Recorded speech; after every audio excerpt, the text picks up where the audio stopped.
Muchas gracias, Andrea, por este espacio, por todo el tiempo que nos estás brindando, porque esto dinamiza y apoya el proceso de búsqueda frente a la salud mental y emocional de las personas que están buscando a sus seres desaparecidos. Conocer cómo desde la institución, desde el Estado colombiano, hemos apoyado ese proceso y a todas estas personas. ¿Cuál es tu rol en la unidad y cuánto tiempo llevas allá? Listo, muchas gracias por la invitación. Mi nombre es Andrea Erazo, hago parte de la VPD desde hace aproximadamente 6 años.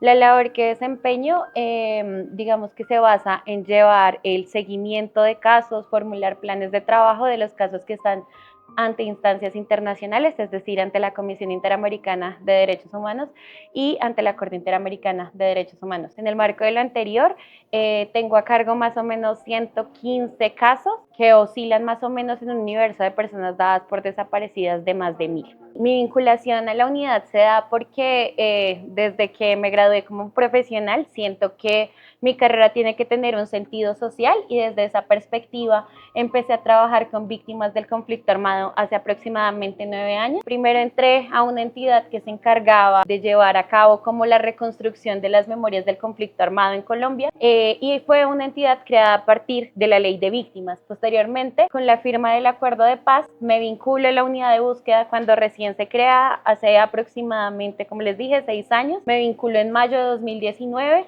y pues desde ahí empezamos como la construcción institucional, pero pues también a crear metodologías de búsqueda que puedan cambiar el cambio de paradigma en el proceso de búsqueda de personas dadas por desaparecidas en Colombia. De esto hay que recordar un poco.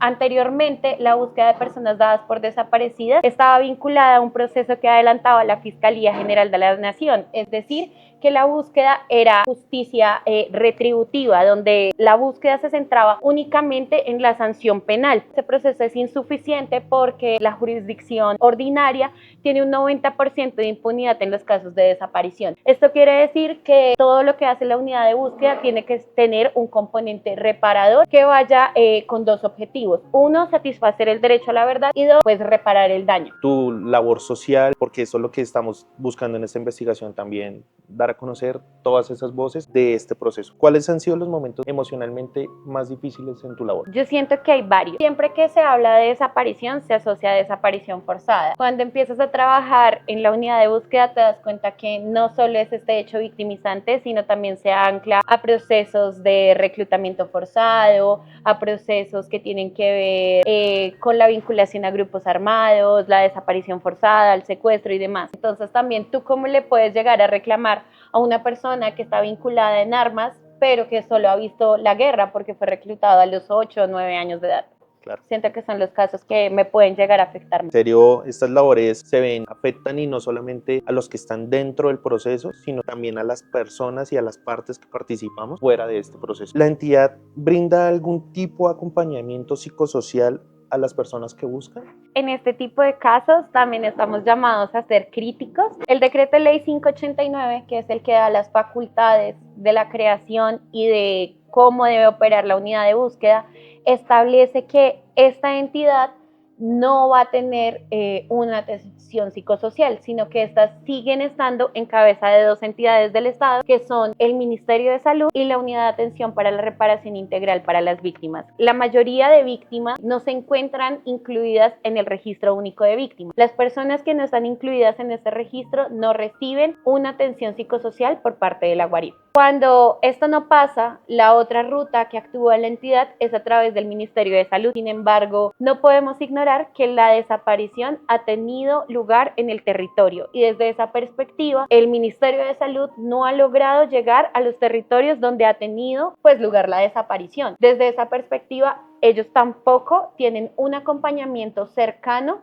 por parte de las instituciones del Estado. Tú hablabas de que los servidores de la entidad, de la unidad de búsqueda de personas dadas por desaparecidas, pueden hacer un acompañamiento primario. ¿Qué herramientas o qué estrategias personales utilizas tú para sobrellevar esta carga? Ejercicios de respiración, hay que aprender a respirar, hay que aprender a contener, incluso estrategias psicosociales. Soy abogada, sin embargo, siento que en el marco de este trabajo he tenido que desarrollar o datarme de otro tipo de estrategias que me puedan llevar tanto a mí a la calma como a la persona que está viviendo su duelo, no apropiarme de sus sentires, reconocerlos, darle lugar, permitirle sentir y obviamente a partir de ellos hacer que el proceso de búsqueda sea transformador. ¿Has sentido emoción por razones emocionales o mentales que debes dejar tu trabajo? Sí, por supuesto que sí, porque llega un punto en donde el ejercicio del trabajo se te vuelve la vida. Yo recuerdo mucho que cuando empecé a trabajar con víctimas del conflicto armado tenía una jefa que tenía una frase y siempre la tenía pegada en su pared y decía, hacemos lo que podemos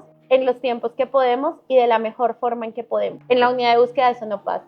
Nosotros hacemos más de lo que podemos, hacemos más de lo que debemos y exploramos tiempos irrisorios para la labor que se nos encomienda. Me gustaría cerrar. ¿Qué cree que debería hacer la entidad para cuidar la salud mental y psicosocial de los servidores y de las personas que buscan? En el momento de los exámenes de ingreso o cuando yo ingresé a la unidad de búsqueda, nunca se me practicó un examen de cómo estaba mi salud mental y alguna vez que yo comenté dentro de uno de estos exámenes que había tenido una crisis y que a raíz de ella yo había salido medicada, se tomó que eran más por las vivencias que yo estaba viviendo a nivel personal y no frente a lo laboral. ¿Qué le dirías a quienes desconocen o subestiman el impacto psicosocial de la búsqueda? Hay que conocer primero la historia de Colombia. Les diría que uno de los hechos victimizantes más fuertes del conflicto armado es la desaparición. Que la desaparición es algo que pasó en Colombia, que fue adoptado desde el nazismo, pero que además llegó por el sur de América con todas las dictaduras que tuvo América, pero que en especial mutó en Colombia, porque en realidad cuando hablábamos de desaparición forzada siempre era cometida por agentes del Estado. En Colombia no solo son cometidas por agentes del Estado, son cometidas por grupos guerrilleros, son cometidas por particulares. Los vamos a encontrar a todos, eso es una realidad. 124.000 no los vamos a encontrar.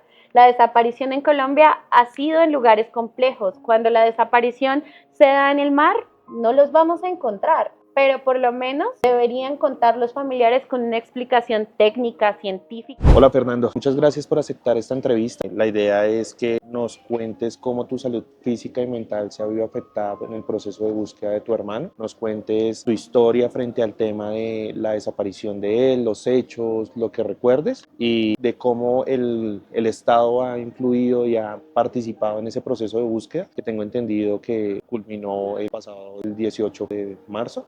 Bueno, mi nombre es José Fernando Cifuentes Cáceres, soy hermano de Juan Carlos Cifuentes Cáceres, que lamentablemente para los años 1998 fue reclutado ilegalmente por un grupo guerrillero en el municipio de Quebrada Negra. Mi hermano aproximadamente tenía 16 años de edad cuando fue reclutado por la guerrilla. Después de eso lo vi 2 veces que él fue a la casa y ya después no volví a saber nada de él. Y eso quedó así, se puede decir, porque en una zona de conflicto armado donde usted no tiene a quién preguntarle, donde usted no tiene apoyo estatal, donde el Estado no hace presencia, pues las personas que nos vimos afectados por este hecho, pues queda uno como a la deriva, sin saber uno a quién acudir o cómo reaccionar frente a un caso de estos. Quisiera saber cuál fue su reacción al comprender que su ser querido estaba desaparecido. En el momento yo no comprendí la dimensión del problema, un reclutamiento, una desaparición. Yo veía llorar a mi mamá casi todos los días. Cuando va pasando el tiempo, que uno se va haciendo más maduro, asimilando la situación, lo que pasó.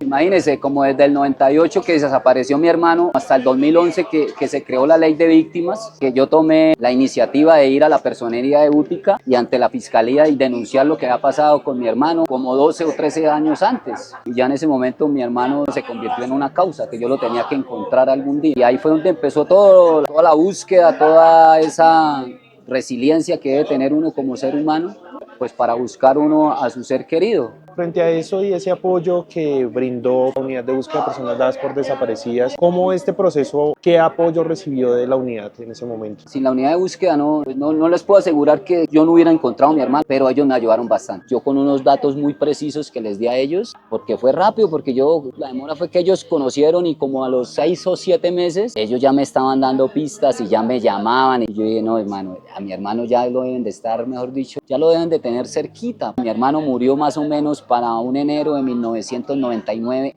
en tal sitio hay un combate y ahí por rumores de la comunidad dicen que a mi hermano lo mataron y que a mi hermano lo enterraron por ahí en esa zona. Y ya fue cuando me llamó María, me dijeron, José, ¿usted quiere ir a una misión aquí así, aquí así, que vamos a ir a que su hermano presuntamente, ya tenemos las coordenadas de donde está su hermano? Claro, yo voy. Sí, era como yo decía, que era como pasando un río por ahí cerca y empezamos a buscarlo, yo mismo buscando. Y ya nos íbamos a venir ese día cuando llegó una persona, pues una persona que era como el informante que ellos tenían, la fuente, y dijo, no, pero ahí están buscando bien, ahí están buscando bien. Cuando él dijo así, pues yo seguí cavando. Alguien de la misión humanitaria, el fotógrafo que iba ese día, le encontró este bracito, ¿no? Pero entonces ya como era tarde, entonces ya dejaron como marcada ahí donde estaba y al otro día volvimos y lo levantamos por la mañana.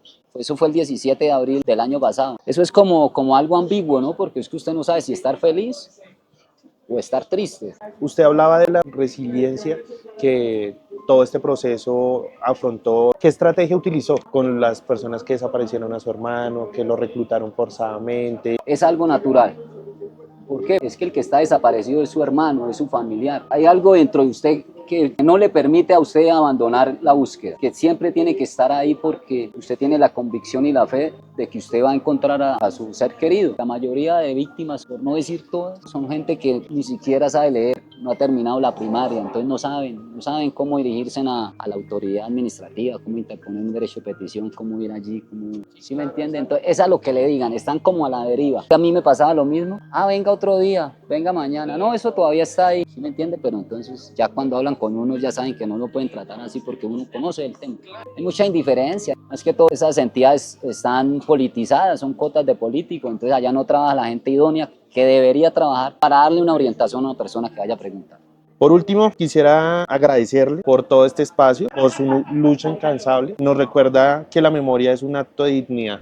¿Podrías contarnos tu historia desde la desaparición de tu ser querido hasta hoy? Yo soy María del Pilar Navarrete Urrea, soy la esposa de Héctor Jaime Bertrán Fuentes, desaparecido durante la toma del Palacio de Justicia. Él fue desaparecido, según lo que hemos visto por video de la Comisión de la Verdad, llevado con vida primero a la Casa del Florero el día 6 de noviembre a las 2 y 4 de la tarde y desde ahí no se volvió a ver más nada de él. Yo duré buscándolo muchísimo tiempo. Bueno, la búsqueda fue algo muy difícil. Yo creo que es compleja porque pues tenía 20 años cuando ocurre la toma y retoma del Palacio de Justicia, 4 niñas. Yo no tenía idea de la desaparición forzada, no sabía que esto podía ocurrir y mucho menos en el centro de Bogotá frente a los ojos de tantas personas. Yo duré esperándolo a él mucho tiempo inicialmente, primera semana, los primeros años con vida lo estaba buscando, pero ya todo empezó a pasar el tiempo y la búsqueda se trasladó a diferentes lugares. Empezamos a sitios militares, a lugares donde tal vez habían personas de mente como Cibaté, íbamos a clínicas, a todos los lugares donde creíamos que podían haber estado de esa manera y considero que así pasó mi vida por mucho tiempo, muchísimos años. Luego ya tuve la fortuna, digo yo, de conocer otras organizaciones de desaparición forzada como ASFAD y con ellas pues empezamos ya a manejar la hipótesis de la desaparición forzada totalmente llevados a la fuerza y torturados. Manejar mis hijas que eran muy pequeñas, el trabajo, la búsqueda y tener estas acciones de visibilización y de apoyo pues para encontrar a mi familiar y a otros familiares, unirnos con otros familiares, creo que fue lo fundamental, aprender la fortaleza de otras personas como Gloria, como Yané Bautista y en el caminar de otras personas como también como Fabiola Ladinde.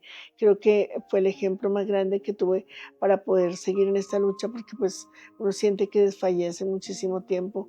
Hay veces que uno no quisiera ni levantarse por el solo hecho de pensar si comió, si no comió, si durmió esa persona, dónde estará, qué estará sintiendo, siente frío, hambre, todo esto lo maneja uno todo el tiempo. Fue algo que fue muy difícil de superar, pero bueno, creo que el apoyo de estas personas, también tener a mis hijas y centrar mi cuidado en ellas fue fundamental sin dejar de un lado la búsqueda. Creo que eso también influyó para que muchas cosas que tal vez luego pasaron conmigo y con mi cuerpo se vieran reflejadas. Mi caminar ha sido esto, visibilizarlo, de hablar de él. Entonces, estar todos juntos nos permitió hacer como ese grupo que hacíamos muchas cosas. Íbamos a la plaza, caminábamos, exigíamos, pedíamos cita con los presidentes, aunque no nos dieran. La negación de de cada gobierno por año fue latente, fue fuerte y muy duro para nosotros porque ellos nos negaron la existencia de la desaparición forzada de nuestros familiares. Luego, pues el caso se fue en el año 87 para la Corte Interamericana, para la Comisión primero y luego a la Corte Interamericana, y el fallo de esta condena ordena al Estado colombiano a buscar en los que ya habían sido enterrados, ya buscar a nuestros familiares por cielo y tierra, y eso permitió que, bueno, aparecieran muchos de nuestros familiares en diferentes lugares, y 32 años después me entregaron algunas partes del cuerpo de Héctor Jaime Beltrán, Jimmy, mi esposo. ¿Podemos decir que se ha visto afectada tu salud física y mental en todo este proceso de búsqueda? No se puede negar que una mujer de 20 años muy joven no haya sufrido por el dolor. Yo creo que una de las afectaciones más fuertes en mí es la pérdida de sueño. Empecé después de esto a dormir solamente 2 horas, casi por 38 años de mi vida. Hasta hace un año, digo, yo creo, estoy teniendo el sueño más largo por el psicólogo que tengo. Me está ayudando con unas terapias, y esto por el miedo, por la angustia y su memoria a la búsqueda. Yo recuerdo que la primera semana estar 8 días totalmente en medicina legal sin ir a dormir, viendo cómo sacaban cada cuerpo, entrando, revisando, mirándole los dientes, mirando cada parte de cada cuerpo, hizo que eso pasara en mí, que perdiera el sueño también. Durante todo el tiempo empecé a perder la dentadura, a adelgazar, a engordar. Muchos cambios físicos en mi cuerpo ocurrieron. Apareció la tiroides, que fue tan fuerte, me apareció cáncer en mi cara, fue durísimo, pero sobre todo la salud mental se ve muy afectada. ¿Cómo te gustaría que el mundo supiera sobre tu lucha y la de las otras personas buscadoras dentro del proceso del conflicto social? Es importante que el mundo conozca la lucha de las personas que buscamos a los familiares a través de todo lo que hacemos. Yo he hecho teatro, he cantado, he hecho performance, me he sembrado por horas en diferentes espacios para hablar de los desaparecidos. Voy a conversatorios semanalmente, estoy yendo a colegios, hago muchísimas cosas que creo que así me van a recordar, y así me recuerda la gente, como esa persona que siempre está creando cosas para hablar de los desaparecidos en Colombia y en el mundo. Muchas gracias, Pilar, de verdad, por el espacio, por el tiempo.